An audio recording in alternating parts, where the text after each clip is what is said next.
اور being citizen of Muslim country اگر ہم جائزہ لیتے ہیں تو اسلامی تعلیمات میں احساس کی کیا اہمیت ہے، اور ایک پاکستانی شہری کو یہ جو جذبہ احساس ہے اس کو کس قدر اہمیت دے کر زندگی گزارنی چاہیے؟ انعام صاحب، جو احساس کا ایک موضوع ہے یہ بڑا طویل ہے اس اعتبار سے کہ اس میں سب سے پہلے اگر ہم اپنے ایک رول ماڈل سے اس کا سٹارٹ لیں، جی جی، نبی علیہ الصلوۃ والسلام، ان کی تو اگر دیکھیں پیدائش سے لے کر آخری لمحے تک احساس کا پہلو درد انسانیت نظر آتا ہے، جی جس کی مثال کچھ یوں ہے۔ پہلا احساس جو آپ کو نظر آئے گا اپنے رضائی بھائی کا خیال، جی، جب دودھ پینے کی باری آتی سبحان تو اللہ، پیغمبر علیہ الصلوۃ والسلام کا جو بچپن ہی تھا وہیں سے احساس شروع تھا۔ واہ واہ، سبحان اللہ، اور بہت اسی خوبصورت طرح بات۔ اس سلسلے کو آگے لے کر چلیں تو پیغمبر علیہ الصلوۃ والسلام نے اپنے چچا کے ساتھ اور اسی طرح تجارت کی غرض سے جب جب جانا ہوا لوگوں کے لیے آسانیاں بانٹتے گئے، اور ایک ہی دل میں درد تھا امت کا، امت کا درد، وہ درد جس میں آپ دیکھیں کہ جب آپ کا بیٹا آپ سے جدا ہو رہا ہے اور صدیقہ کائنات حضرت عائشہ صدیقہ رضی اللہ تعالیٰ عنہ جب آپ سے کہتی ہیں کہ آپ دعا کر لیں، ہر نبی کی ایک دعا ہے جو اللہ کبھی رد نہیں کرے گا، تو آپ دعا کر لیں، تو پیغمبر وہ بھی اپنی امت کے احساس میں چھوڑتے ہیں۔ بے شک بے شک، پھر احساس کی بات کرتے ہیں، یہودی کی بیٹی آتی اس پر بھی وہ کملی اتنی کرموں والی جو ہے وہ بھی دے دی جاتی ہے۔ اسی طرح احساس کی بات کرتے ہیں، عید والے دن ایک بچہ چھوٹا سا ملتا ہے جس کے کپڑے گرد آلود ہے اور وہ رو رہا ہے، اس کے ساتھ جو محبت اور پیار کا سلسلہ گھر لے جا کر، وہ بھی ایک احساس کا پہلو ہے۔ اسی طرح احساس کی بات کرتے ہیں تو بلال حبشی کو آزاد کروانا، ان کے جو آقا اور جن کی وہ غلامی میں تھے، امیہ بن خلف سے، تو وہاں سے بھی دیکھیں وہ بھی احساس کا پہلو ہے۔ عثمان غنی رضی اللہ تعالی عنہ کا کنواں خرید کر مسلمانوں کے لیے وقف کرنا، وہ بھی احساس کا پہلو ہے۔ ابو بکر صدیق رضی اللہ تعالی عنہ کا اپنی تنخواہ نہ بڑھانا اور ایک مزدور کے برابر رکھنا، وہ بھی ایک احساس کا پہلو ہے۔ عمر بن خطاب رضی اللہ تعالی عنہ کی بات کرتے ہیں آپ تو راتوں کو لوگوں کی خبر گیری کرنا اور احساس کرنا اور لوگوں کے لیے پریشان ہونا، وہ بھی ایک احساس کا پہلو ہے۔ بہت خوبصورت۔ ابو بکر صدیق کا اس عورت کے گھر کام کاج کرنا، عیادت کرنا، تیمارداری کرنا احساس کا پہلو ہے۔ اسی سلسلے کو عمر بن خطاب رضی اللہ تعالیٰ عنہ کو لے کر آگے چلنا، وہ بھی ایک احساس کا پہلو ہے۔ اسی طرح اگر ہم دنیا میں جب سے یہ دنیا بنی ہے اگر کسی بھی پہلو کو دیکھیں تو احساس کے بغیر یہ معاشرہ یہ پنپ ہی نہیں سکتا، چل ہی نہیں سکتا۔ بے شک۔ تو پیغمبر آخر الزمان سے لے کر ہر دور میں اچھے لوگ رہے ہیں کہ جس میں اگر یہ دیکھیں یہ تو اسلام کی بنیاد تھی نا، بے شمار لوگ ایسے، جس طرح سب سے بڑی ایک عظیم مثال ہمیں ملتی ہے مواخات مدینہ، کیونکہ اس وقت ریاست مدینہ چل رہی ہے ہمارے ہاں بھی، تو وہ ریاست مدینہ کیا تھی کہ اس میں مواخات کا جب سلسلہ آیا کہ ایک انسان کے دو گھر ہیں تو اس نے انصاری نے ایک اپنے بھائی کو دے دیا۔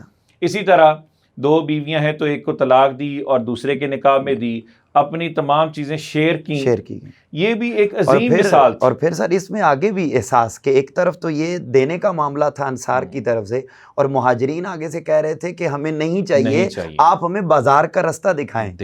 یہ دیکھیں، یہ بھی احساس تھا۔ تو زندگی کا کون سا ایسا پہلو ہے پیغمبر آخر الزمان کا کہ جو ہمیں احساس سے خالی نظر آتا ہے؟ اور جب آخرت میں بھی نبی علیہ الصلوۃ والسلام کہتے ہیں میں اتنا طویل سجدہ کروں گا اور اس میں وہ کلمات جو اللہ مجھے سکھائے گا، اس میں بھی ایک ہی احساس، سب نبیوں کی طرف ان کی امتیں بھاگ رہی ہوں گی، سب انکار کر دیں گے رب نفسی۔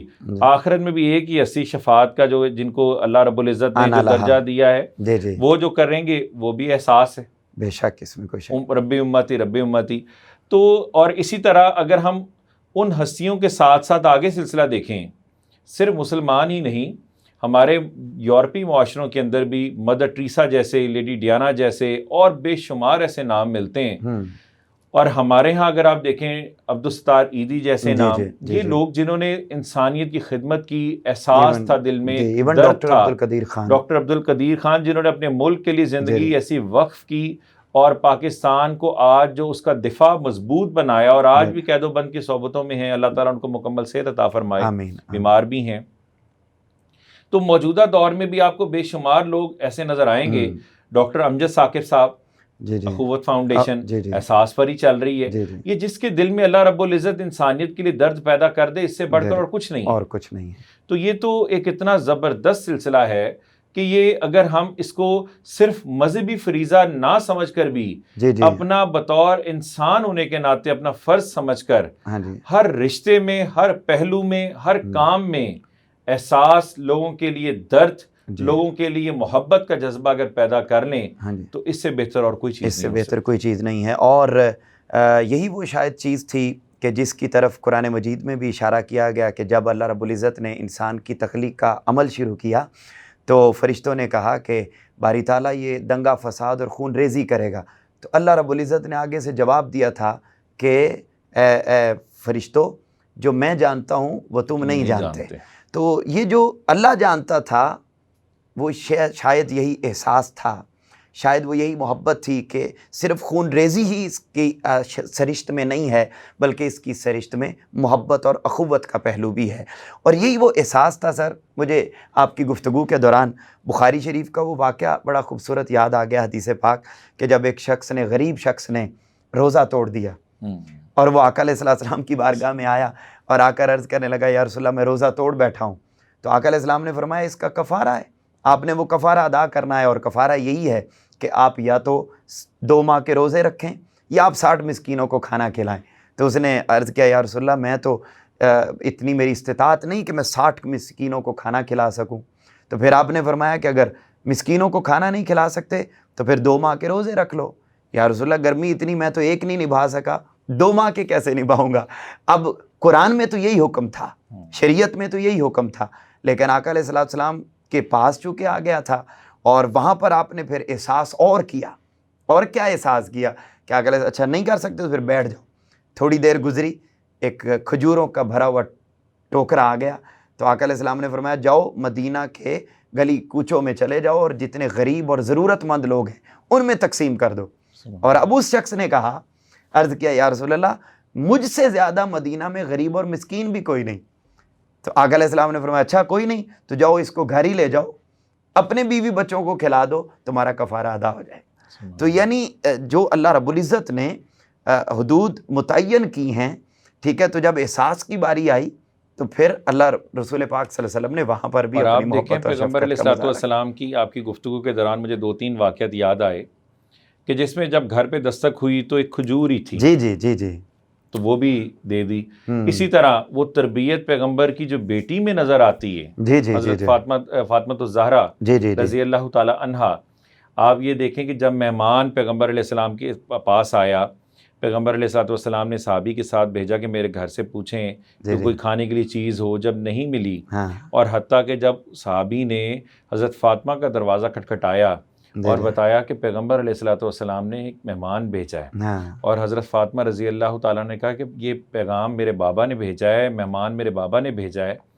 اور جب پیغمبر کی بیٹی نے اس دن اپنی چادر اس مہمان کی مہمان نوازی کے لیے قربان کی کہ یہ چادر لے جاؤ اور اس کے عوض دانے لے آؤ، جب ہمارے پاس ہوں گے تو ہم چادر اپنی واپس لے لیں گے. اور صحابی کے جب زار و قطار آنسو جاری تھے، جب اس شخص نے پوچھا، دانے دینے والے شخص نے پوچھا کہ یہ رو کیوں رہے ہو اور یہ مجھے بتاؤ یہ چادر کس کی ہے. جب صحابی نے بتایا کہ آج مہمان کی مہمان نوازی میں آج نبی کی بیٹی نے اپنی چادر قربان کر دی ہے، یہ احساس کا پہلو تھا. اسی طرح جب ایک چھوٹا سا بکرا ذبح کیا، حضرت علی مرزا رضی اللہ تعالی عنہ اور حضرت فاطمہ رضی اللہ تعالی عنہ جب گھر میں تھے تو دستک ہوئی، جو آدھا رکھا تھا وہ بھی دیا، پھر دستک ہوئی پھر دیا، پھر دستک ہوئی سارا دے دیا. اسی کے اوپر اللہ رب العزت نے قرآن مجید میں آیات نازل کر دیں وَيُطْعِمُونَ الطَّعَامَ عَلَىٰ حُبِّهِ مسکینا و یتیما و اسیرا. یعنی آپ دیکھیں کہ یہ تو تاریخ اسلام کی احساس، درد، امت کے لیے محبت، لوگوں کے لیے اخوت، بھائی چارے کے اثار کی ایسے خوبصورت اور حسین موتیوں سے مزین ہے کہ جس کی مثال اگر دیکھیں تو ہمیں کسی اور کی لینی نہیں پڑتی، اتنی خوبصورت مثال اس میں ہے. یعنی بے شمار ایسے واقعات زندگی میں ہیں. اس طرح غزوہ خندق میں دیکھیں جب صحابہ کرام نبی علیہ الصلوۃ والسلام کے ساتھ غزوہ خندق میں جب خندق کی کھدائی کر رہے ہیں تو پیغمبر علیہ الصلوۃ والسلام کو صحابہ کہنے لگے اللہ کے نبی ہم نے تو پیٹ پر اب بھوک سے پتھر باندھ دیے. پیغمبر علیہ السلام نے کپڑا اٹھایا کہ آپ نے ایک باندھے, میں محمد نے 2 باندھے, اور اسی دوران جب حضرت جعفر رضی اللہ تعالیٰ عنہ نے اپنی بیوی سے جا کے کہا یہ بکری کا بچہ ہم ذبح کرتے ہیں اور آج نا نبی علیہ الصلوۃ والسلام اور قریبی ساتھیوں کو دعوت دے لیں گے, تو جب بیگم نے کہا کہ جا کے کان میں بات کیجیے گا, جب نبی علیہ السلام کو دعوت دی, اللہ کے نبی نے سارے لشکر کو دعوت دے دی, جا کے گھر واقعہ سنایا تو بیگم کہنے لگی ان کی کہ جب آپ نے اللہ کے نبی کے کان میں ہی کہا کہ سب یہ تو لشکر کو نبی علیہ السلام نے دعوت دے دی, 1400-1500 کا لشکر ہے, کہنے کہ بس اب اللہ اور اس کا رسول جانے, آپ پریشان نہ ہو, اور پیغام یہ بھجوایا کہ جب تک میں نہ آؤں تو روٹی پکانی شروع نہیں کرنی اور ہانڈی سے ڈھکن نہیں اٹھانا. تو وہ آپ یہ دیکھیں تو وہ 1400-1500 کا جو لشکر تھا کتنا احساس تھا کہ ہمارے ہاں اگر آج یہ لوگ ہوتے, یہ اے سی کے ٹھنڈے کمروں میں بیٹھ کر ریاست مدینہ کی بات کرنی کتنی آسان ہے, اور ادھر وہ ہستی جس کو پورا جہاں پوری کائنات جس کے اعزاز میں بنی, اور وہ دیکھیں ساتھ خندق کی کھدائی میں بھی مصروف ہیں, کھانا بھی خود نہیں کھاتے. اسی طرح واقعہ یاد آیا جب دودھ کا پیالہ تھا, جب انگلیاں ڈالیں تو اس طرح دودھ کا پیالہ جب لایا گیا بھر گیا, ام معبد کے ڈیرے والی بات بلکہ اسی میں ساتھ یاد آ گئی. ایک تو دودھ کا پیالہ تھا جو صحابہ کو پہلے پلایا اور خود بعد میں پیا. ام معبد کے ڈیرے پہ بھی جا کے یہ دیکھیں جب بکری دودھ نہیں دیتی تھی, یعنی ہر پہلو میں آپ کو احساس, اثار, محبت, بھائی چارہ نظر آئے گا, اور ان مثالوں سے بڑھ کر کوئی اور ہمارے لیے مثال مشعل راہ نہیں ہو سکتی. اور یہی وجہ ہے سر کہ اسی احساس کی وجہ سے وہ پھر حقیقی ریاست مدینہ بھی بنی, جس میں پھر جانور تک کا بھی احساس کیا جاتا تھا, حشرات تک کا بھی احساس کیا جاتا تھا. عمر کی وہی بات نا, دجلہ اور فرات کے کنارے اگر کتا بھی پیاسا مرے تو مجھے ڈر ہے کہ مجھ سے پوچھ لیا جائے, اور جب رات کو رونے کی آواز آئی, جب ماں بلبلا رہی تھی, گھر سے اپنی بیگم کو اٹھا کر لائے. یہ ہیں وہ حکمران جن کی مثالیں دیکھیں نا, 22 لاکھ مربع میل کا حکمران عمر بن خطاب, جن کی قمیض پہ لگے ہوئے پیوند ماپ کر لوگ جو نشانیاں پوری کرتے تھے کہ مسلمانوں کا خلیفہ ایسا ہوگا. تو یہ احساس, یہی وہ وجہ تھی کہ کامیاب ریاست تھی, اور احساس کی وجہ سے, یعنی یہ صرف محض ایک واقعات نہیں ہیں بلکہ اصل بات یہ ہے کہ اس احساس کی بدولت معاشرہ جنت میں تبدیل ہو سکتا ہے, اختلافات ختم ہو سکتے ہیں, لڑائی جھگڑے ختم ہو سکتے ہیں, حرص اور لالچ اور ہوس جو مال و دولت کا ہے وہ سوسائٹی سے ختم ہو سکتا ہے, اور یہی اس کی اہمیت ہے. سر آج اگر ہم اپنے معاشرے کو دیکھتے ہیں, یہ پاکستان بنا تو لا الہ الا اللہ محمد رسول اللہ کے نام پر, اس کا نظریہ بھی نظریہ اسلام ہے. اگرچہ آج آپ اسٹوڈنٹ سے پوچھیں کہ پاکستان کا نظریہ کیا ہے تو وہ آپ کو جواب دینے سے قاصر ہے, مگر بنا اسی نظریے پر تھا. سر سوال یہ ہے کہ آج اگر ہم اپنی خوشی کی تقریبات کو دیکھتے ہیں, بالخصوص سب سے بڑی ایک جو ہماری تقریب آتی ہے خوشی کی, وہ شادی ہے. اس میں سر اگر آپ دیکھیں تو اب جو سلسلہ شروع ہو جاتا ہے, ویسے تو اب بے شمار اس کے اندر ایونٹس آ گئے ہیں, لیکن اگر آپ میجر 3 ایونٹس بھی دیکھیں, مہندی ہو, بارات ہو یا ولیمہ ہو, تو ان معاملات میں, اور بالخصوص پھر اگر بیٹی کے ہاں معاملہ ہو, تو وہاں پر سر احساس کی دھجیاں اڑائی جاتی ہیں. میں چاہوں گا کہ آپ ناظرین کے سامنے ایک تو سر اس منظر نامے کا بھی ذکر کریں کہ دھجیاں کیسے اڑائی جاتی ہیں, اور اس معاملے میں ہمیں کیا کرنا چاہیے وہ ضرور ناظرین کے سامنے رکھیں. یہ آپ نے معاشرے کی اس دکھتی رگ پر ہاتھ رکھا ہے کہ جس میں ہر شخص پریشان بھی ہے اور چھوڑنا بھی نہیں چاہتا. سر یہ اصل چیز ہے اصل چیز یہ ہے کہ جب یہ مانتے ہیں کہ جہیز ایک لعنت ہے, اپنی بیٹی کے لیے تو مانتے ہیں, لیکن جب یہ اپنے بیٹے کو بیانے جب مائیں نکلتی ہیں اور وہی ماں باپ وہ گھر میں جگہ خالی رکھتے ہیں کہ یہاں بہو کا سامان بھی آئے گا. آپ ہمیں یہ روایتی اب جملہ چل پڑا, آپ ہمیں کچھ نہ دیں, لیکن ہمارا جو بارات میں لوگ آئیں گے نا, ہم اس میں آپ کا اچھا خاصا کنڈا کر دیں گے. جو 150-200 لوگ آئے گا نا, اس میں آپ مٹن بنائیے گا, اس میں آپ ہمارے لوگوں کے سامنے ہماری ناک رکھ لیں. یہ سارے مسئلوں میں فساد کی جڑ ایک آپ کی ایگو, ایک ناک ہے, اور جو جھوٹی انا لوگوں کے سامنے ایک جو آپ نے کرائے کے گھر لے کر دکھاوا, اور جو شادی کے اوپر تقریبات میں ایک دوسرے سے بڑھنے کی جو دوڑ ہے نا, کہ جس میں نے فلاں شادی میں میں نے اتنا زیور ڈالا, ایک تو یہ بڑی بری بیماری تھی ہمارے ہاں کہ جو بری کے نام پر لوگ دکھاوا کرتے تھے لڑکی والوں کے گھر جا کر. اب یہ دیہاتوں قصبوں میں تو رہ گیا, شہروں میں بیماری ختم ہو گئی, ورنہ جتنے سوٹ لیے جاتے تھے, جوتے, جتنا زیور, اس کی ویڈیو بناتے تھے, ویڈیو والے کی تشہیر ہوتی تھی. دوسری جو بیماری شادی میں رسومات کے علاوہ بہت بری ہے, نیوندرا جسے بولتے ہیں, سلامی. اب آپ دیکھیں اس دلہا یا دلہن کے ساتھ ایک شخص بیٹھ جاتا تھا, اب وہ نوٹ کرتا تھا کہ انعام, ابھی بھی کافی شہروں میں ہے, انعام صاحب نے اگر 1000 روپیہ دیا, ہم نے ان کے گھر میں 1000 دیا تھا, انہوں نے ہمیں صرف 1000 ہی ہمارا واپس کیا ہے, ان کی 2 شادیوں پہ گئے تھے, ان کی طرف سے 2000 آنا چاہیے تھا. یہ کیلکولیشن باقاعدہ اور اس پہ بعد میں وہ دیکھتے ہیں اور سر لڑائیاں ہوتی ہیں, چیک کرتے ہیں, فون جاتے ہیں کہ آپ نے کم دیے ہیں, ہم نے تو 5000 دیے تھا, آپ نے 2000. کیا آپ پیسہ یہ سود جو نیوندرا دے رہے ہیں کیا یہ اس لیے دے رہے ہیں کہ اس کے عوض آپ نے سود وصول کرنا ہے؟ یہ بالکل خوشی کے موقع کا مطلب یہ ہرگز نہیں ہے کہ میں نے 2000 دیے اور 5. ایک تو پہلی بات تو یہ چیز آپ نے خود مشکل کر دی, اور وہ سر بیسیکلی تھا احساس کے لیے اور محبت اور تحفہ تھا کہ اگلے کے لیے آسانی پیدا کی جائے. آپ نے اس آسانی کو تو مشکل سے مشکل بنا دیا. آپ سوچیں کسی ایک کے گھر میں شادی ہوتی ہے, اس فیملی کے جتنے 100 اگر مہمان یا 200 مہمان اگر انوائٹڈ ہے نا, ہر گھر میں 10-15 ہزار کا سوٹ فی کس تیار ہوتا ہے کہ میں نے ریپیٹ نہیں کرنا. اسپیشلی اس میں پھر کہنا پڑتا ہے ہماری خواتین جو کہتی ہیں میں نے فلاں شادی پہ سوٹ پہن لیا تھا, میں جوتا اپنا ریپیٹ نہیں کر سکتی. اب آپ سوچیں کہ یہ کیسا احساس ہے کہ گھر میں فاقہ کشی کا منظر ہے, برے حالات ہیں, باپ بوڑھا گھر میں پڑا ہے, بھائی جاب لیس ہیں, وسائل نہیں ہیں, لیکن مجھے اپنی برادری کے سامنے ایک سٹیٹس دکھانا ہے, مجھے آج یہ تقریب بہت اچھی کرنی ہے. آپ ہماری مہندی لے کر کیسے آئیں گے, مہندی لاتے وقت آپ کیا کیا چیزیں ساتھ لائیں گے, مہندی کے ایونٹ پر ہی لاکھوں کروڑوں اجاڑ دیا جاتا ہے صرف دکھلاوے کے لیے. ابھی پچھلے دنوں ایک شادی بھی تو ماسٹر ٹائل اور ایک دو اور برانڈ تھا, 2 ان کی باہمی بیٹے اور بیٹی کی ہوئی, جس میں مولانا طارق جمیل صاحب کو خاصی فیم ملی تھی. تو اس شادی میں بھی یہی تھا, کروڑوں روپیہ لگایا گیا تھا دکھلاوے کے نام پر, اپنے ایک برانڈ کو شو کرنے کے نام پر. اور سب سے بڑھ کر اسی شادی میں دیکھیں, ایک شادی صرف جس کے گھر میں ہے نا اس کا خرچہ نہیں ہوا, اس نے اگر 200 مہمان 200 فیملیز بلائی ہیں نا, ہر فیملی کم و بیش 40-50 ہزار اپنی ذاتی نمود و نمائش پہ لگا رہی ہے. بہت ویلڈ پوائنٹ. اور اس کے اوپر لگا کر اس کا دگنا خرچہ جو ہے وہ پارلر سے جب خواتین جو صرف منہ دھونے پہ اتر جانا ہے, میک اوور میک اپ وغیرہ, اس پہ لگا کر, پھر اس کے بعد باقاعدہ ناک رکھنے کے لیے سلامی دے کر, آپ فی کس فیملی کی اگر کیلکولیشن میں جائیں نا تو کم و بیش مڈل کلاس فیملی میں بھی 40 سے 50 ہزار منیمم آیا. اب 100 فیملی کو اس سے ضرب دیں, اور جس کے گھر میں شادی ہے اس کو بیٹی اگر بیانی ہے تو وہ بیچارہ جب سے پیدا ہوتی بیٹی, ماں باپ سب کچھ دے سکتے, نصیب نہیں دے سکتے. اسی چیز سے لوگ ڈرتے ہیں بیٹیوں سے.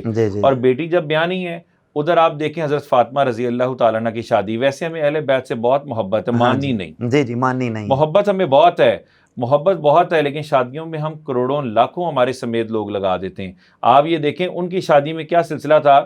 سب سے پہلے نکاح کا پیغام لانے والے ابو بکر اور عمر تھے, اور حضرت علی نے اپنی زرہ جب بیچنے کے لیے گئے حق مہر ادا کرنا تھا, جو اصل طریقہ ہے. ہمارے ہاں حق مہر میں جب یہ ساری شادی میں کروڑوں لگا دیا, حق مہر میں کہتے ہیں شرعی لکھ دیں, یا شرعی لکھ دیں, یا پھر اس کو کہتے ہیں بعد میں ہم ادا کر دیں گے, حالانکہ اس میں موجل اور غیر موجل پہ ڈال دیتے ہیں. یہ بیوی کے لیے تحفہ ہے خامد کی طرف سے.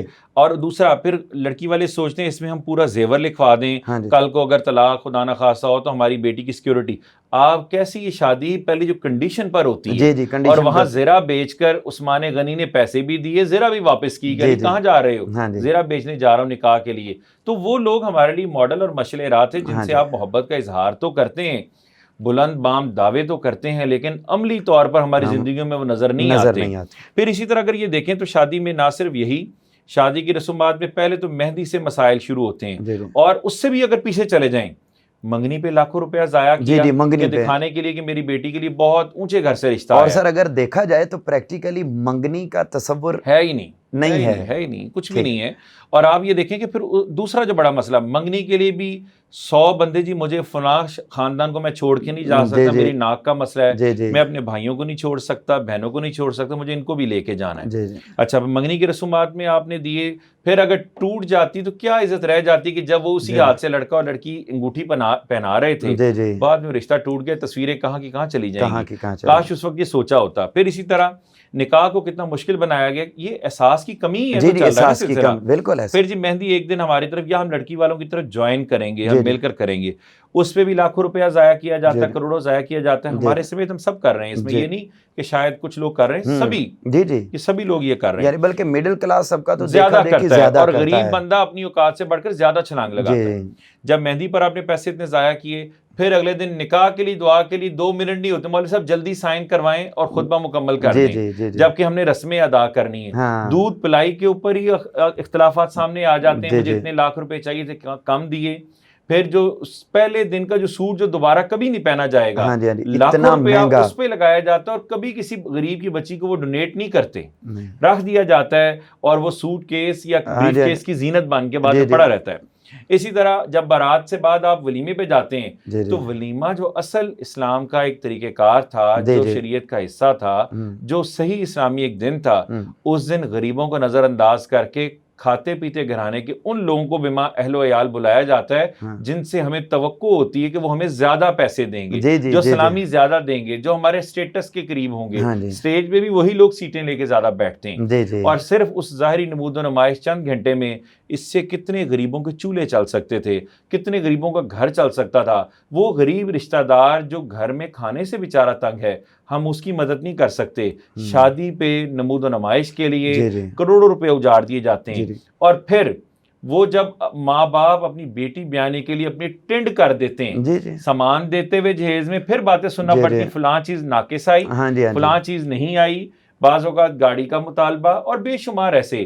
اگر یہ احساس آ جائے تو آپ کے گھر میں بھی بیٹی بیسیکلی تو یوں ہی لگ رہا ہوتا ہے شادی کے موقع پر کہ جیسے آپ بیٹی کو بیچ رہے ہیں اور وہ آگے سے خرید رہے ہیں, تو وہ اپنے جگر کا ٹکڑا دے دیتے ہیں, اور پلس وہ سارا سامان دے دیتے ہیں. مانتا ہر کوئی ہے, لیکن اپنے بیٹے کی دفعہ چھوڑنا. سر یہاں مجھے, اگر میں غلط نہیں ہوں تو مجھے یہ بات یاد آ رہی ہے کہ جب حضرت علی رضی اللہ تعالیٰ عنہ کی شادی ہوئی ہے حضرت سیدہ کائنات سے, تو اس وقت عالم یہ تھا کہ وہ جب بازار جا رہے تھے حق مہر کے لیے جو پیسے تھے, اور تو رسول پاک صلی اللہ علیہ وسلم نے خود فرمایا تھا کہ اے علی جاؤ ان سے یہ چیزیں انہی پیسوں سے لے کر آؤ.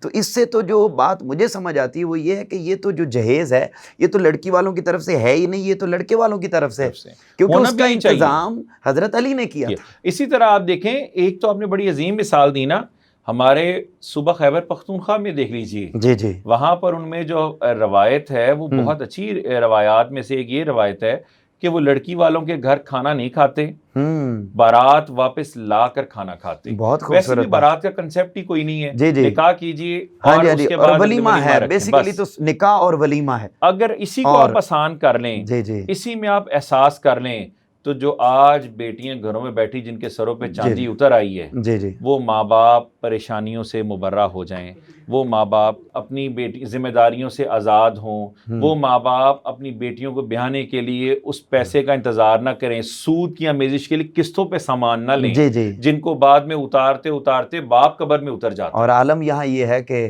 بوڑھی ہوئی غریب کی بیٹی شباب میں, بوڑھی ہوئی غریب کی بیٹی شباب میں, غربت نے رنگ روپ نکھرنے نہیں دیا. تو یہاں پر یہ ہے کہ بیٹیاں اسی طریقے سے بوڑھی ہو جاتی ہیں, ان کے سروں میں چاندی اتر آتی ہے, مگر ان کی شادیاں نہیں ہو پاتی. اور انہی غلط رسومات کی وجہ سے, اور دوسروں کا خواہ وہ لڑکی والے ہیں یا لڑکے والے ہیں, احساس نہ کر کے ہم نے جو اسلام میں سب سے آسان چیز وہ نکاح تھی, اس کو سب سے مشکل بنا دیا. اور جو چیز بدکاری سب سے مشکل تھی اس کو نعوذ باللہ اب ہم نے بدقسمتی سے آسان بنا دیا ہے. تو آپ نے سر بہت خوبصورت انداز میں آپ کے سامنے یہ پورا منظرنامہ رکھا. یہ تو سر ایک خوشی کا موقع تھا نا, مگر بدقسمتی سے اب معاشرتی برائیوں میں معزز ناظرین ہم یہ بھی دیکھتے ہیں کہ شادی بیاہ کے معاملات میں تو ہم احساس نہیں کرتے, مگر ایک وقت تھا جب کسی کے ہاں کوئی فوتگی ہو جاتی تھی تو وہاں پر کئی دن اس گھر میں کھانا نہیں بنتا تھا, بلکہ گاؤں میں اس محلے میں کھانا نہیں بنتا تھا, احساس کیا جاتا تھا. مگر اب بدقسمتی سے چونکہ معاشرتی برائیاں ہر اعتبار سے بڑھتی چلی جا رہی ہیں، تو ایک بہت بڑی معاشرتی برائی جس میں احساس کو بالکل اب نہیں دیکھا جاتا، وہ یہ ہے کہ جب کسی کے ہاں کوئی فوتگی ہو جاتی ہے، کسی کی وفات ہو جاتی ہے، تو جتنے اس میں جنازہ پڑھنے کے لیے آتے ہیں، جتنا اس کے بعد دعائے خیر کے لیے آتے ہیں کلخانی میں، اور اس کے بعد دیگر مواقع پر وہ آتے ہیں، تو آ کر ان کی نظر دعا پر کم اور کھانے کے اہتمام پر زیادہ ہوتی ہے، اور ذکر کیا جاتا ہے کہ یہ پکایا گیا تھا، اس طریقے کا کیا گیا تھا، وہ کیا گیا تھا۔ بلکہ پچھلے ہی دنوں میں ہمارے قریبی جاننے والوں میں ایک فوتگی ہوئی، اور وہاں پر ہم نے باقاعدہ اپنی آنکھوں سے یہ سب کچھ منظرنامہ دیکھا۔ سر میرا آپ سے سوال یہ ہے کہ کیا ہم اتنی اخلاقی گراوٹ کا شکار ہو گئے کہ آج کسی کی وفات پر بھی ہم احساس سے عاری ہیں؟ میں چاہوں گا کہ آپ اس منظر نامے کو بھی ناظرین کے سامنے رکھیں، اور اس معاملے میں ہمیں بطور انسان اور بطور مسلمان حقیقت میں کیا کرنا چاہیے؟ انعام صاحب، اس احساس میں اگر یہ دیکھیں تو جب بوڑھے ماں باپ کو پہلے بانٹ دیا جاتا ہے کہ ابو آپ کے پاس اور امی ہمارے پاس، اور ہفتہ ہفتہ یا مختلف ایام میں رہیں گے، ہائے ہائے ہائے زندہ ہے تو مرے کے منہ میں پانی کوئی نہیں ڈالنے والا، جب مر جاتے ہیں تو ہر تو بیٹا مکھن کوشش کرتا ہے کہ چارپائی میرے گھر میں جی آ جائے تاکہ دنیا والے یہ کہیں ہاں اس نے بہت والدہ خدمت کی تھی، آخری دم انہی کے گھر انہی میں کے آیا۔ گھر میں آیا سر۔ یہ ہماری اپنی فیملیز میں دیکھنے کو ملتا ہے، میں دور نہیں جاؤں گا، میں بہت قریبی اپنے ریلیٹیوز میں دیکھا ہے، جی جی فوتیدگی کے بعد سب سے کوشش ہوتی ہے کہ چارپائی ہمارے گھر میں لے آئیں جی جی تاکہ پتہ لگے اس بیٹے نے بہت خدمت کی ہے۔ یہ بھی دکھلاوا احساس کی بات دیکھیں تو جب بندہ بیمار تھا تب اس کو کوئی پیسے نہیں دے رہا، رشتہ دار ہسپتال لے کے جانے کو تیار نہیں، کیونکہ اگر ہم ہسپتال لے کر جائیں گے تو کہیں پیسے ہمیں نہ دینے پڑ جی جائیں۔ جی جی جی اور جب کسی کا باپ چلا گیا، اولاد یتیم ہو گئی، تو اس بچے کے پاس تو پتہ نہیں کل کو کچھ گھر چلانے کے لیے کچھ بچا بھی کہ نہیں بچا، لیکن وہی رشتہ دار، تایا، چچا اور وہ کزن سو کالڈ وہیں کھڑے ہو کر کہتے ہیں جی مولوی صاحب کل کے کل کا اعلان کر دیں، جی جی ہم نے اب مرے کے منہ کو مکھن لگانا ہے، ہم وہی کھاتے پیتے رشتہ دار دوبارہ کل اکٹھے ہوں گے، ہاں وہی عورتیں دوبارہ آئیں گی، اخبارات، سیاسی تبصرے ہوں گے، جی جی اور ہم کھا پی کر ڈکار لگا کے چلے جائیں گے، کیونکہ ان کا تو باپ چلا گیا۔ اب یہ کہیں گے برادری کی خاطر کہ ہم کل نہیں کریں گے، ہم 40واں نہیں کریں گے، ان مجبوروں کو تو کرنا پڑے گا۔ جی جی جی جی ان کا باپ مر جو گیا ہے۔ یتیموں کا مال کھانا جتنی بڑی وعید تھی، کاش یہ سمجھ آ جاتی تو آج مجھے لا یاد ہے، آج تقربوا بھی مال الیتیم۔ بی ایس سی کا ہمارا ایک کلاس فیلو تھا، زیگم اس کا نام تھا، تو اس کے والد کا انتقال ہو گیا، وہ سب سے بڑا تھا، اور گھر میں بھی پلسٹر بھی نہیں ہوا تھا، تو گھر ابھی گرے سٹرکچر بھی مکمل نہیں تھا، تو وہ بیچاروں کے کافی حالات ٹائٹ تھے۔ وہ بی ایس سی میں ہمارے ساتھ پڑھتا تھا، اس کے ابو کا انتقال ہوا، تو مجھے آج بھی یاد ہے کہ رشتہ دار جو بیماری کے وقت تو کوئی نہیں آیا تھا، لیکن میت پہ کھڑے ہو کر جنازے پہ سب سے پہلے گلوں کا اعلان کروایا، اور وہی یتیموں کا مال ہڑپ، اور کچھ عرصے کے بعد دیکھیں تو کوئی رشتہ دار آ کے پوچھتا نہیں کہ رات کا کھانا بھی کھایا یا نہیں کھایا، یہ سارے منہ ملاحظے اس بندے کے ساتھ دفن ہو جاتے ہیں۔ تو جب یہ احساس اگر ہوتا تو پہلا خیال تو یہ تھا نا کہ اگر یہ کرنا ہی تھا، کوئی رسومات ادا کرنی تو اپنی جیب سے کرتے، جی جی بالکل، پھر تو پتہ لگتا کہ آپ کو احساس ہے، آپ یتیموں کا مال ناجائز طریقے سے ہڑپ نہ کرتے۔ پھر دوسری بات، کاش یہ لوگوں کو سمجھ آ جائے، جو بالخصوص ہمارے شہروں میں بیماری ہے، میت دفنا کر ہٹے کٹے کھاتے پیتے لوگ، گلی محلے کے رشتہ دار، عزیز و اقارب واپس آتے ہیں اور باقاعدہ کھانے کے لیے بیٹھ جاتے ہیں۔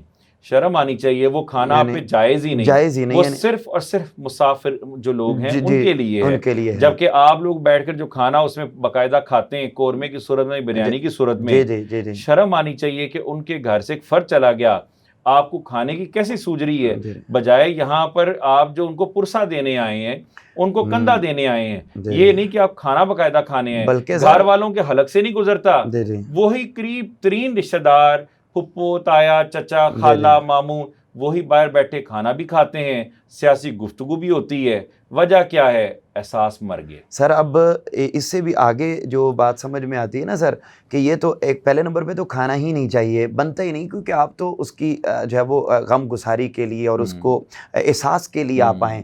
اب سر ہوتا ہے یہ کھانے میں باقاعدہ بات کی جاتی ہے کہ انہوں نے اپنے باپ مرا تھا یا ان کا رشتہ دار فوت ہوا تھا، صرف چنے والے چاول بنائے تھے، صرف یہ۔ اچھا پھر سر اس کے لیے اب اہتمام شروع ہو گئے، اب وہ جو ایک دعا ہونی تھی وہ اب شادی ہالز میں کنورٹ ہو گئی، اور 40ویں کے لیے سر میں نے باقاعدہ اپنے کانوں سے سنا اور اپنے آنکھوں سے دیکھا، خواتین باقاعدہ اہتمام کے ساتھ کپڑے نئے سلوا کے 40ویں پر جاتی ہیں سر۔ میں آپ یہ مثال دے رہے ہیں کہ ہمارے رشتہ داروں میں ایک ہماری پھپھو ساس ہیں، وہ جو بھی تہوار آتا ہے نا، یہ میں آپ کی مثال دے رہا ہوں، وہ اس تہوار کے مطابق یا کوئی بندہ بیمار ہوتا ہے پہلے سے کپڑے سلواتی ہیں اور اس کے ساتھ میچنگ جیولری جوتا پہلے تیار کرتی ہیں کہ اب فلاں جگہ پر خدا نخواستہ موت واقع ہوگی تو میں نے یہ پورا یہ جو سارا سیٹ ہر چیز پہن کے جانی ہے۔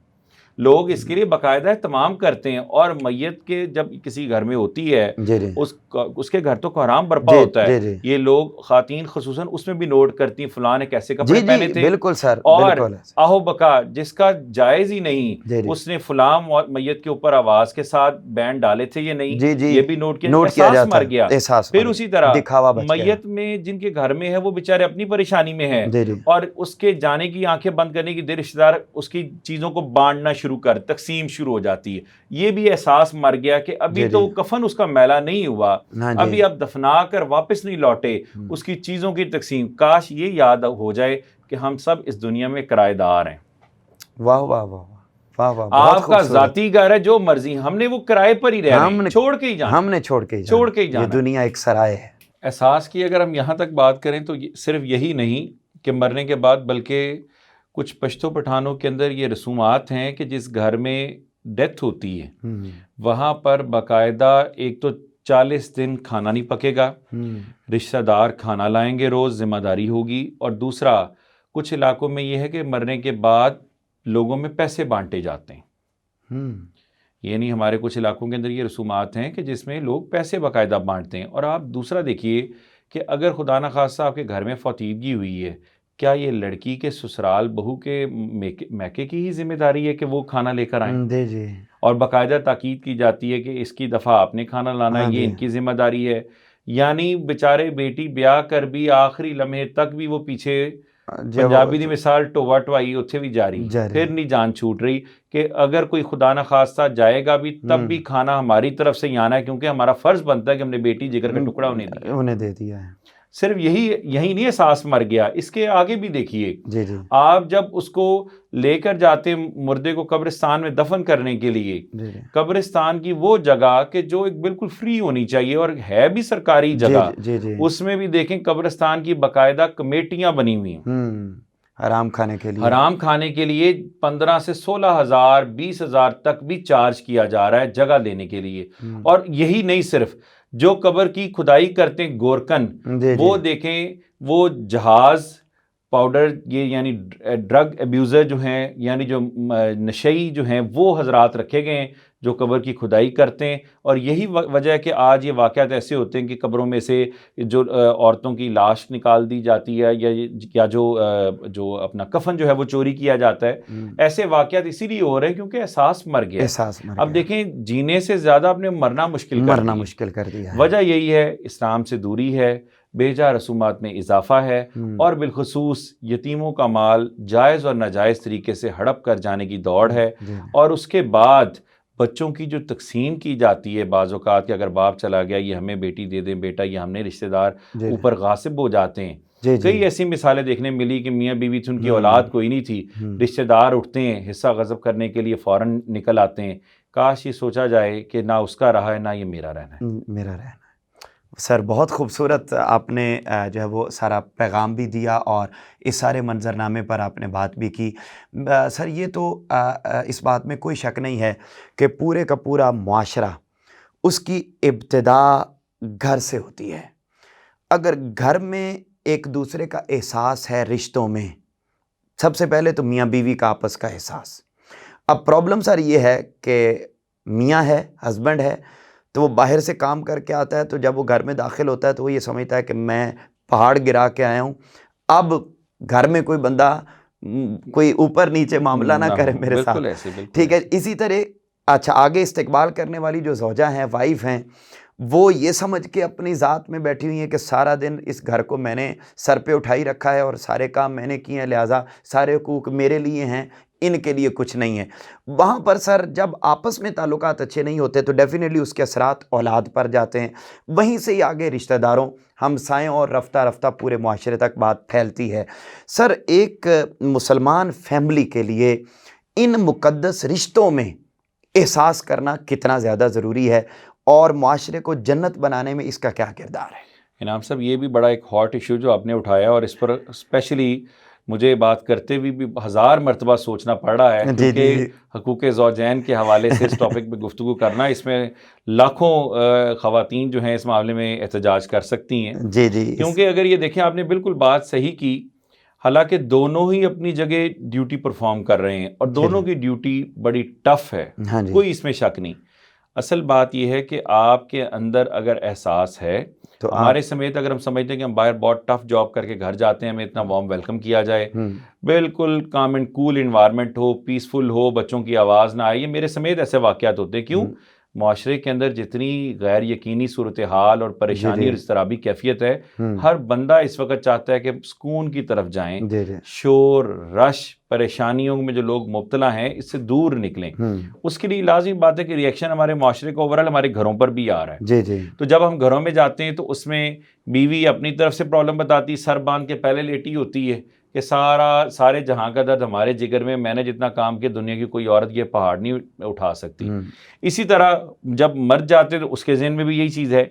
اصل بات یہ کہ ایک دوسرے کا ایک تو احساس کیا جائے، اور ساتھ ہی ساتھ اولاد کو بھی چاہیے کہ والدین کا بازو بنے۔ ہمارے ہاں معاشرے میں جو سب سے بڑی خامی ہے یہاں پر وہ یہی ہے کہ بیٹا 22 سال کا 25 سال کا ہو گیا لیکن ابھی تک نان و نفقے کی ذمہ داری ماں باپ نے اٹھائی ہے۔ اب جب گھر میں کمانے والا ایک ہوگا، جب اس کو اوور برڈنائز کریں گے، اتنا برڈن ڈالیں گے، معاشی پریشر اس کے اوپر ہوگا، وہ بیچارہ بائی ہک اینڈ کرک حلال اور حرام میں تمیز کیے بغیر کما کر لائے گا۔ پھر جب وہ سارا دن باہر سے باس کی جھڑکیں بھی سنے گا اور بدتمیزی بھی برداشت کرے گا، تو لازمی بات ہے اس نے بھی کیتھارسس اپنا گھر ہی آ کے کرنا۔ جس شخص نے اپنا من مارا، اپنی سیلف اسٹیم، سیلف ریسپیکٹ، سب چیزوں سے گیو اپ کر دی ہے، گھر آ کے اس کا بھی ریئیکشن یہی ہوگا۔ جب تک بیٹے اور بیٹیاں بازو نہیں بنیں گے، تب تک اپنے والدین کو ریلیف نہیں دیں گے، تب تک معاشرے میں ایک توازن جو بیلنس ہے وہ نہیں آئے گا۔ اور بالخصوص اب ایک پہیہ کام نہیں کرے گا، اب چاروں پہیوں سے گاڑی چلے گی۔ میاں بیوی مکمل ایک دوسرے کو ساتھ دیں گے، اور دوسری بات، اولاد جو جوان ہو رہی ہے، جو 17-18 سال سے اپنے پڑھائی کا خرچہ، اپنی پاکٹ منی وہ خود اٹھائیں گے۔ ایف ایس سی کے بعد بچے کو اپنے پیرنٹ سے پیمنٹ نہیں لینی چاہیے، پاکٹ منی نہیں لینی چاہیے۔ پورے یورپ میں ایسا سلسلہ چلتا ہے کہ بچہ خود کماتا ہے۔ ہمارے ہاں یہ بیماری ہے کہ لڑکا یا بچہ ہمارا یہ توہین سمجھتا ہے کہ مجھے فلاں جگہ جا کر آفس بوائے کی جاب کرنا پڑے گی، کیا میں یہ جا کے کام کروں؟ کیوں؟ وہ میں جو تھی وہ باپ ہی نے گھر میں ڈالی کہ تم سیٹھ عابد کی اولاد ہو، تمہیں کوئی کام نہیں کرنا، پڑھانے والا استاد تمہارا ملازم ہے، ہم نے تمہاری فیسیں دے دی ہیں، تم پڑھو یا نہ پڑھو، اب ذمہ داری تمہیں ملازم بھی گھر پڑھانے آ رہا تھا، نوکر چاکر گھر میں تمہارے پیچھے ہیں، اب قبر کی دیوار تک تمہارا باپ بھی تمہارا خرچہ اٹھائے گا، تمہیں کچھ نہیں کرنا۔ جتنی سہل پسندی آپ نے دی اتنا احساس مر گیا۔ نمبر 2، اس میں نوالے کا جو اثر ہے، آپ نے جب جائز اور ناجائز پیسہ ملا کر اولاد کو دیا تو پھر وہ اولاد بھی تو ایسی نظر آئے گی نا۔ بالکل، آپ نے دوسروں کا حق لیتے وقت احساس نہیں کیا تو آپ کی اولاد کیسے احساس کرے گی؟ بڑا مشہور واقعہ ہے نا کہ جب باپ فوت ہوا تو جو باپ اس کے بیٹے نے سامان وغیرہ اس کے برتن باہر جا کے چھوڑے، بیٹا اٹھا کے واپس لے آیا کہ جس طرح یہ دادا ابو کے لیے آپ نے رکھے تھے یہ میں آپ کے لیے سنبھال کے رکھوں گا، تو آپ کے لیے برتن بھی علیحدہ کر دیے جائیں گے۔ یہ تو as you sow so shall you reap والی بات ہے۔ تو جیسا بونا ویسا کاٹنا ہے۔ احساس مرا ہی اسی لیے کیونکہ حلال اور حرام میں تمیز ختم ہو گئی، رشتوں کی پہچان، ادب و احترام ختم ہو گیا۔ آج ہر شخص یہ سمجھتا ہے کہ میں دوسرے کو نوچ کر اپنی جیب بھر لوں، کیا پتہ کل کو میرے پاس کچھ ہو نہ ہو۔ جس طرح کورونا جب شروع ہوا تھا لوگوں نے شاپنگ سینٹرز میں، گروسری سٹورز میں اپنی ٹرالیز بھرنی تھی، وجہ کہ جیسے دوبارہ شاید کوئی چیز ملے گی نہیں۔ وجہ کیا تھی؟ احساس مر گیا۔ اگر یہ احساس ہوتا اور یہ ایمان ہوتا کہ جو اللہ رب العزت نے نوالا میری نصیب میں لکھا ہے وہ کوئی اور نہیں کھا سکتا، تو شادی یا تقریبات کے اندر جو پلیٹ پوری پرات کے اندر ڈال کے اٹھائی جاتی نا بوٹیاں، وہ چیز ختم ہو جائے۔ دنیا کا کیا اس میں پڑھے لکھے لوگ کیا اس میں جو ہے جوہلا، یہ سب کھانے کی ٹیبل پر اندھے ہو جاتے ہیں، جس کی مثال میں نے پاکستان کے ایک بڑے ایجوکیشن گروپ میں پنجاب یونیورسٹی میں کھانے کا پروگرام ہوتا تھا، سینکڑوں ڈشز ہونے کے باوجود اساتذہ اسے معافی نہیں دیتے تھے. جب ہمارے اندر وہ چیز نظر نہیں آنی، بچوں میں کیسے نظر آئے گی؟ جب باپ گھر میں اپنی بہنوں کا حصہ مار کے یہ سمجھتا ہے کہ بہنیں مجھے حصہ چھوڑ دیں، یا جب یہ میری چیز بکے گی تو میں ان کو پیمنٹ دے دوں گا، حصہ دینا ضروری نہیں، احساس جب اس کو اپنے ماں باپ کا نظر نہیں آ رہا، ماں باپ کی تقسیم کر دی، تو آپ کی اولاد آپ کا احساس کیسے کرے گی؟ بہت خوبصورت سر. بلکہ سر یہاں میں ایک اور سوال بھی آپ کے سامنے رکھنا چاہوں گا کہ جیسے ہم دیکھتے ہیں کہ آپ موٹر بائک لے کر یا گاڑی لے کر، ویسے تو زیادہ اگزامپل یہ موٹر بائک پہ زیادہ سوٹ کرتی ہے کہ آپ آ رہے ہیں ٹھوکر سے نہر کے اوپر اور آپ کا رستے میں پیٹرول ختم ہو گیا. اب وہ جو پیٹرول بیچنے والا ہے وہ آپ کو 100 روپے کا پیٹرول، وہ یعنی 100 روپے آپ نے دیا اور پیٹرول 50 روپے کا بھی نہیں ہوگا، اور وہ احساس بیسیکلی تو وہ کہتے ہیں ہم آپ کو سہولت دے رہے ہیں، لیکن حقیقت میں وہ لوٹ رہے ہوتے ہیں، اور ساتھ ہی انہوں نے اب پینچر لگانے کا سامان بھی رکھا ہوا ہوتا ہے، اور وہاں وہ کیا کرتے ہیں، انہوں نے اپنے ہی چیزیں پھینک کر اس کو اگلے ہی لمحے پینچر بھی کرنا ہوتا ہے. تو اب آپ دیکھیے سر، احساس تو یہاں بھی مر گیا. احساس تو آپ بازار میں چلے گئے تو ہر دکاندار نے اسپیشلی اس حکومت میں اور ان دنوں میں، اور بالخصوص میں آپ کی بات کاٹو، رمضان میں جتنا احساس مرتا ہے نا پاکستان میں، تو کسی کسی نان مسلم ملک میں بھی نہیں مرتا. تو سر ہر دکاندار نے ایک ہی چیز کا اپنا اپنا ریٹ لگا رکھا ہے. جہاں یہ ساری مثالیں نظر آتی ہیں وہاں پر تعلیم ایک بڑا مقدس شعبہ ہے، مقدس پیشہ ہے، مگر اس مقدس پیشے میں بھی ہمیں اساتذہ کے روپ میں بھی اور پھر آگے اسٹوڈنٹس کے روپ میں بھی، یعنی اساتذہ اسٹوڈنٹس کا احساس نہیں کرتے نظر آتے، اسٹوڈنٹ اساتذہ کا احساس کرتے نظر نہیں آتے، ایون ادارے کی مینجمنٹ وہ اپنی ٹیم کا احساس کرتے نظر نہیں آتی. اور صرف یہ نہیں بلکہ وہ جو ٹیم ہے اس کو جو ذمہ داریاں دی جاتی ہیں وہ بھی پراپر طریقے سے پرفارم کرتے نظر نہیں آتی. تو یہ ایک چین ہے، وہ خواہ کوئی بزنس کا آفس ہو، وہ خواہ کوئی تجارت کا ہو، وہ کوئی تعلیمی ادارہ ہو، تو اوور آل ہر شعبے میں ہم انحطاط کا اور زوال کا شکار ہیں. کیا کہیں گے ساری سچویشن پر؟ اس میں اگر ہم اپنے شعبہ تدریس کو ہی دیکھیں، جی جب ہمیں یہ احساس نہیں ہوگا یہ بچے ہمارا ایسٹس، ہمارے آنے والا کل، اور کل کو میری اولاد بھی ایسے کسی جگہ پڑھنے بیٹھے گی، اگر وہ بھی استاد لیکچر کا ٹائم ادھر ادھر کی باتوں میں شغل میلے میں گزار دے گا تو کل کو میری اولاد بھی پٹری سے اتر جائے گی. بہت خوبصورت. یہاں بھی احساس مر گیا. مینجمنٹ کی طرف سے احساس جو مرتا ہے کہ اگر یہ سوچا جائے کہ ہم اگر سارا ہم غصب کر لیں، اساتذہ ٹف ٹائم میں ان کو جاب لیس کر دیا جائے، نکال دیا جائے، تب بھی احساس مر گیا، جبکہ ادھر پسینہ سوکھنے سے پہلے اجرت ادا کرنی تھی، جو ہمارے احکامات ہمارے لیے رول ماڈل ہونا چاہیے تھے، معذرت کے ساتھ وہ نہیں ہے. تیسری بات، ہمارے ہاں جب ٹف ٹائم میں آپ ساتھ لے کر اپنی ٹیم کو، اپنی کمپنی کو، اپنے اداروں کو لے کے چلتے ہیں، جب سہانا وقت آنے لگتا ہے، لوگوں کو کسی کو 500 100 روپیہ 2000 ذرا کئی طرف سے رمق نظر آتی ہے، وہ اپنا ضمیر اور ایمان اس پر بیچ دیتے ہیں، بھول کر اس کو بات کو پسے پش ڈال کر کہ اس ہماری آرگنائزیشن نے ہمارے ساتھ کتنا ٹف ٹائم میں ساتھ دی ہے، جس تھالی میں کھاتے ہیں اسی میں چھید کر رہے ہیں. یہ بھی احساس مر گیا. جب ہم اپنے شعبے کو، اپنے پروفیشن کو، اس کو پیسوں کے عوض تولتے ہیں اور مہنگے داموں لے جانے کی کوشش کرتے ہیں کہ میں اس طرح نہیں پڑھا سکتا، یہاں احساس ہی مرتا ہے تو آپ کے دام، ان کا مول جو ہے وہ بڑھ جاتا ہے.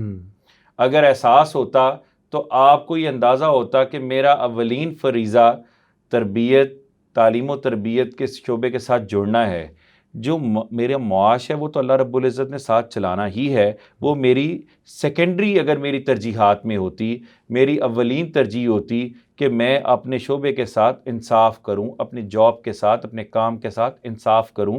اور یہ احساس ہی ہے کہ جس آرگنائزیشن میں ہم کام کر رہے ہیں، ہم وہاں پر اگر یوٹیلیٹیز چیزیں استعمال کرتے ہیں، لائٹ، فین، اے سی، جب نکلیں تو اس کو احساس ذمہ داری سے بند کریں. اس کی چیز اگر کوئی بریکیج ہوتی ہے اس کو اپنا سمجھ کے استعمال کریں. جب یہ ہر انسان ہر شعبہ زندگی میں احساس کا پہلو لے آئے گا. ہمارے ہاں کیا ہوتا ہے کہ جب لاک ڈاؤن لگتا ہے، لوگ جو ہے وہ اپنا ذمہ داری، یا جو والدین ہیں جنہوں نے اسکولز کالجز میں اپنی فیسیں جمع کوانی ہے یا کسی جگہ اپنی پیمنٹ دینی، وہ روک دیتے ہیں. یہ احساس ہی مرتا ہے. پھر اس کے بعد جب تعلیمی ادارہ اس کے عوض کوئی نہ کوئی سزا کے طور پر جرمانہ یا فائن یا ایون بینک میں اگر آپ چلان ڈپازٹ کروائیں تو وہ ادارہ ذمہ داری، کیونکہ اس کے پیچھے تو ایک آن لائن چین چل رہی ہے. اس کو بینک میں چلان لے کے جانا ہے، وہ پر ڈے پہلے سے ڈکلیئرڈ ہے، اس کو فائن پڑ رہا ہے. تو وہاں پر والدین اور بچے یہ سمجھتے ہیں کہ شاید یہ جلاد ہم سے بٹور کر فائن کے پتہ نہیں کیا چیز اپنی بنا لیں گے، محلات بنا لیں گے. وہ وہاں دشمن سمجھ رہا ہے. اگر آپ کے اندر یہ احساس نہ مرتا، آپ وقت پہ فیس جمع کرواتے، اور آپ میں احساس نہ مرتا تو یہ لوگ بھی آپ کا احساس کرتے اور آپ کو کوئی جرمانہ یا فائن نہ ادا کرنا پڑتا. اصل وجہ یہ تھی کہ احساس جب آپ کے اندر سے مرا تو پھر دوسری طرف سے بھی وہی سختی آئی. اس احساس کو بیدار کرنے کے لیے انسان ہونا ضروری ہے. انسانیت کا جو درس ہے نا، سب سے پہلے درد دل کے واسطے پیدا کیا انسان کو، یہ وہ چیز واپس لانا پڑے گی. ورنہ اگر یہ ذہن میں رکھیں، جتنی بھی گفتگو ہم کر لیں اور اگر ہم عملی طور پر بحیثیت انسان، بحیثیت استاد، بحیثیت ماں باپ، بحیثیت کسی بھی آپ شعبہ زندگی مسلک ہیں، اگر اپنے اندر وہ چینج نہیں لائیں گے، اور احساس کا پہلو دونوں اطراف سے، تالی دونوں ہاتھ سے بچتی ہے. آپ یہ سمجھیں کہ ایک انسان یا آرگنائزیشن سب کچھ گیو اپ کر دے، مجھے بینیفٹ دے دیں، اس بات کا نام احساس نہیں ہے.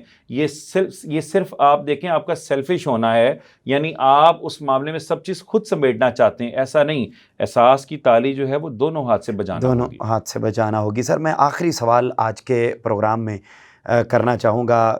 آپ نے ایک سوال پر بڑی خوبصورت جب مثالوں کے ساتھ وضاحت کی اور بڑا یقینی طور پر ناظرین کو بہت زیادہ سیکھنے کو میسر آ رہا ہے.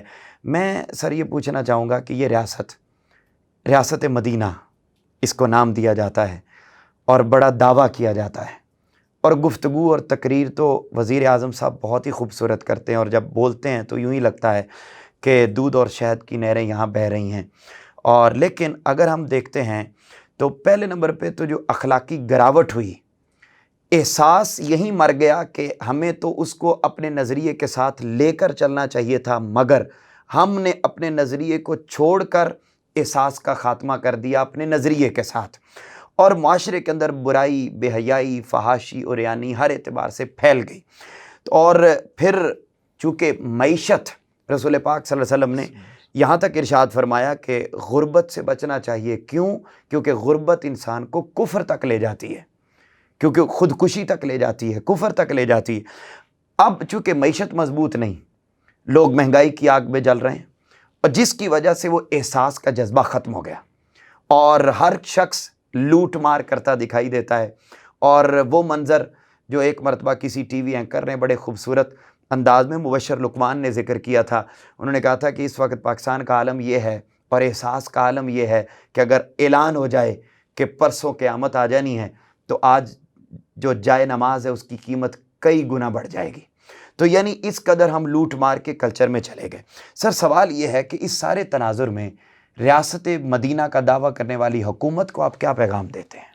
اس میں سب سے پہلی چیز یہ ہے کہ آپ نے تو قیامت کا اعلان کیا نا، اس کو تو بہت دور آپ دیکھیں. سب سے پہلی چیز جو ہر سال ہم دیکھتے ہیں، رمضان کا چاند نظر آتا ہے، جی ادھر مہنگائی کا طوفان نظر آتا ہے. ہر چیز ان کو پتہ ہے کہ اس دوران پھل کی ضرورت زیادہ پڑے گی. کھجوریں، ان کی قیمتیں 100 گنا مہنگی کر دی جاتی ہیں، اور کوئی پرائس کنٹرول مینجمنٹ نہیں ہے. جبکہ اس کو کنٹرول کرنا اور جتنا منافع جائز لینے کی ذمہ داری ریاست کی ہوتی ہے. جی بالکل. آپ ریاست مدینہ کا صرف لفظ استعمال کرتے ہیں، نظر نہیں آتی. جی. دوسری بات، ریاست مدینہ میں اگر احساس کی بات کریں وہ ایسے مر گیا، ثانیہ ساہیوال کا کیا بنا؟ اور ریاست مدینہ کی بات کریں، جو کتنی معصوم کلیاں اب تک مرجھائی جا چکی، کہاں گیا احساس؟ وزیر اعظم تو آج تک آپ کے کسی ایسے گھر میں تعزیت کے لیے نہیں جا سکے، حتیٰ کہ آپ کا وزیر اعلیٰ جو ایک ڈمی شخصیت ہے وہ کبھی نہیں گیا. شہباز شریف سے لاکھ آپ لوگوں کو اختلاف ہمیں ہو سکتا ہے، خامیاں ہو سکتی ہیں ان لوگوں کی، بلکہ دنیا داروں کی مثال چھوڑیے، آپ اپنی ہسٹری میں نظر دوڑائیں کہ بڑھیا کی عیادت، تیمارداری کے لیے عمر بن خطاب جاتے ہیں کہ ابو بکر جایا کرتے تھے. جی بالکل. تو آپ یہ دیکھیں، وہ تھی ریاست مدینہ جس کا تصور احساس پر تھا. آج اس احساس کی بات کرتے ہیں کہ آپ دیکھیں کہ لوگ خودکشی کر رہے ہیں غربت سے.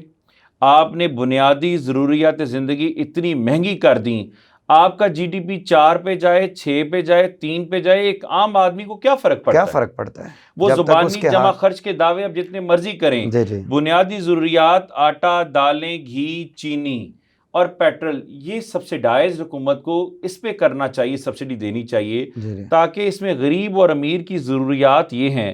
یوٹیلیٹی سٹورز اگر کبھی کچھ سبسیڈائز چیزیں ملتی تھی وہ آپ نے ویران کر دی، اس پہ بھی قیمتیں آسمان سے باتیں کر رہی ہیں. جی پھر اسی طرح قانون کا راج اس وقت آپ کو نظر نہیں آتا. آپ نے 6 سے 7 آئی جیز بدل دیے، چیف سیکرٹریز بدل دیے. یہ صرف سیٹیں یا مہرے بدلنے سے نہیں ہوگا. یہ احساس ریاست مدینہ کی طرز پہ لانے کا یہ ہے کہ غریبوں کو سستے داموں چیزیں واقعی دینا ہوگی. جبکہ احساس ریاست مدینہ میں یہ نظر آتا ہے، سہولت بازاروں میں چینی کے لیے لمبی قطاریں، اور وہ بھی 1 کلو ملتی ہے، گھنٹوں لوگ ذلیل اپنی عزت قربان کر کے چینی لیتے ہیں. اور وہ یہ ریاست مدینہ ہے، اور وہ کسی کام کی نہیں ہے. یعنی جہاں پر دوسرا برادہ جیسے اس میں شامل کیا گیا، اس میں میٹھا سوڈا جیسے شامل کیا گیا، اس چینی کا یہ حال ہے. جو پھل لائنوں میں لگ کے لوگ بیچارے 10 روپے سستا لینے کے لیے غریب آدمی رمضان میں کوشش کرتا ہے، وہ پھل سی اور ڈی کیٹیگری کا گلا سڑا اتنا گھٹیا ہوتا ہے کہ کوئی بھی ایک اچھا شخص، کوئی بھی شخص اپنی اولاد کو ایسا پھل کھلانا پسند نہیں کرتا. یہ احساس ہے ریاست مدینہ کا. یہاں کوئی قتل کر جائے، اس کا اتنا لمبا کیس طوالت اختیار کر جاتا ہے. یہ احساس ہے ریاست مدینہ کا. یہاں جو جرائم پیشہ افراد جن پہ جرم ثابت ہو جائیں وہ بیلوں پر دندناتے پھرتے ہیں. یہ احساس ہے ریاست مدینہ کا. یہاں جو لوگ کروڑوں لاکھوں کے آپ کے بقول ڈاکے ڈال چکے ہیں، حکمران رہتے ہوئے یہاں چیزیں غصب کر چکے ہیں، آپ ہی ان لوگوں کو میڈیکل بنیادوں پر باہر بھی بھجواتے ہیں. یہ احساس ہے ریاست مدینہ کا. اور بعد میں پھر ہر جگہ پہ اعلان یہی کرنا ہے، میں این آر او نہیں دوں گا. تو گیا کس کے سائن پہ تھا؟ آپ سب سے پہلے دیکھیں، آپ کے دائیں اور بائیں چینی شوگر مافیا جسے آپ بولتے ہیں وہ بیٹھا ہے. یہ احساس ہے ریاست مدینہ کا. پہلے تو اپنی صفوں میں ڈنڈا پھیرنا ہوگا. سر بہت خوبصورت انداز میں سر نے پیغام بھی دیا اور ذکر کیا کہ اس وقت ریاست مدینہ کا نام تو لیا جاتا ہے، مگر ریاست مدینہ میں جو حقیقی احساس پایا جاتا تھا وہ کہیں پر بھی ہمیں دکھائی نہیں دیتا. ہر طبقہ انسانی، رسول پاک صلی اللہ علیہ وسلم کی حدیث پاک پر بات کو ختم کر دیتا ہوں، اور سر کے شکریہ کے ساتھ کہ انہوں نے وقت نکالا اور بہت ہی خوبصورت انداز میں جہاں انہوں نے پورا منظرنامہ ہم سب کے سامنے رکھا، وہیں پر ہمیں ساتھ ساتھ پیغام بھی دیتے گئے کہ جب تک یہ احساس پیدا نہیں ہوتا، یہ محبت اور اخوت کا جذبہ ہمارے دل کے اندر پیدا نہیں ہوتا، اس وقت تک کبھی بھی ہم پاکستان کو حقیقی پاکستان نہیں بنا سکتے. رسول پاک صلی اللہ علیہ وسلم کی ایک حدیث پاک جو بڑی خوبصورت ہے، آپ نے ارشاد فرمایا قیامت کا دن ہوگا، اللہ رب العزت ایک شخص سے پوچھے گا، اللہ رب العزت کہ اے فلاں شخص، میں بیمار ہوا تھا، تو میری تیمارداری کرنے کے لیے نہیں آیا. میں بھوکا تھا، تو نے مجھے کھانا نہیں کھلایا. وہ بندہ عرض کرے گا باری تعالیٰ تو رب العالمین ہے، اور تو بیمار کیسے ہو سکتا ہے، تو بھوکا کیسے ہو سکتا ہے؟ تو اللہ رب العزت اس بندے سے فرمائیں گے کہ اے بندے، وہ فلاں شخص جو تیرے محلے میں رہتا تھا، وہ تمہیں یاد ہے بیمار ہوا تھا، تو اس کی تیمارداری کرنے کے لیے نہیں گیا تھا، تو نے اس کا احساس نہیں کیا تھا. اگر تو اس کی تیمارداری کے لیے جاتا تو یقیناً وہاں تو مجھے پاتا. تمہیں یاد ہے تیرے محلے میں وہ فلاں شخص بھوکا تھا، تو نے اس کا احساس نہیں کیا.